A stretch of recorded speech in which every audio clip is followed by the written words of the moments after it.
So if you don't want that, you have to run your own Ethereum node. And you are a participant in this network, and you're taking part in the verification of all transactions. So if we look at these Ether nodes, if I'm still online, so currently how it looks like is we have around 25,000 nodes that are known, right? So it might be that that's really like a lower boundary, and we see where the action is really happening. What we do see is there is now a lot of stuff happening in Asia, but originally this is some innovation that sparked off here. It sparked off in Europe before it got carried over to North America and to Asia. So this is interesting when, for example, you look at Silicon Valley. So we at Validity Labs got around 4 phone calls from VCs in the Silicon Valley after we had these first ICOs that made over 100 million. And there were people saying, hey, like we heard there's this thing, it's called ICO. I don't want to get into like too much details there.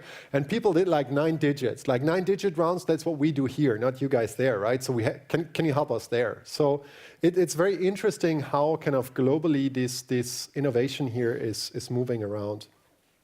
And what you see is, so you have a large number of nodes that are somewhere on the planet. They have some different client versions. There's one dominant, Geth, which is the Go implementation of the Ethereum protocol. And now let's see how this looks like in action. So what we see, for example, is that we have just over 5 million blocks here. I'm just checking out the latest block here. And in this latest block, we had 173 transactions. So why not more? So there is a limit right now, and this limit is in the amount of gas that you can have in a block. And what you see here is that the gas limit in this block is around 8 million. And there's reasons for why we can't put this arbitrarily high, like theoretically we could. But right now, the entire network, all the nodes and the throughput would not just be able to keep up with the demand if we set it up like 10x higher. So the idea is, of course, also that this runs on retail hardware, right? So if you have a Raspberry Pi, it might have a hard time catching up with the transaction throughput today. But if we put it up like another 10x, it might really be problematic for your laptop. So what we see here is that this block is at around 99.9% full. What does this mean, full? We have transactions which accumulate to almost 8 million gas in total. So you can do the maths, and this is kind of a good reminder of how complex your function calls is in relation to this gas that fits in a block. And this also shows you kind of how much it costs to run transaction, because what we see here is that this miner earned 3.2 Ether, right? So this is what this miner earned here, and this is 3 Ether are brought into existence. So this is it's like a central bank that is issuing money, right? So that's what the protocol defines, that every 14 seconds when we have a new block coming out, there's 3 Ether being generated. On top of that, this person here is also earning 0.14 from all these transactions in here, and of course, just picking the ones out that pay sufficiently. Now, if we look at the backlog, you can see the pending transactions that are currently pending. So we see just over 6,000 transactions are pending here. And what is interesting is you can sort it by gas price, and you see that there's quite some people which are willing to pay quite some money. This is in gigaway, so it's like, for example, these here are 119 times 10 to the 9 way. So this multiplied with the gas limit is what a miner would earn. So you see people are willing to pay quite some money. Now I had some people asking me, okay, how can I make this faster, right? You can just pay a higher price. And some people ask me, how do I know how much I should pay? And this is kind of science in itself, because it's a bidding market, right? You're basically saying, how much do I have to pay to get in? So there's another tool I would like to show you, and I will share these later on Slack.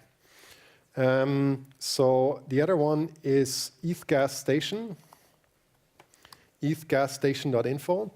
And this is actually pretty insightful what is going on here. So What it shows here in this, let's start with the table on the right. So what you see here is that if you have a gas price of 1 gigawatt, it typically takes around under 30 minutes to get confirmed, means for your transaction to get embedded in a block and thus being kind of settled on the blockchain.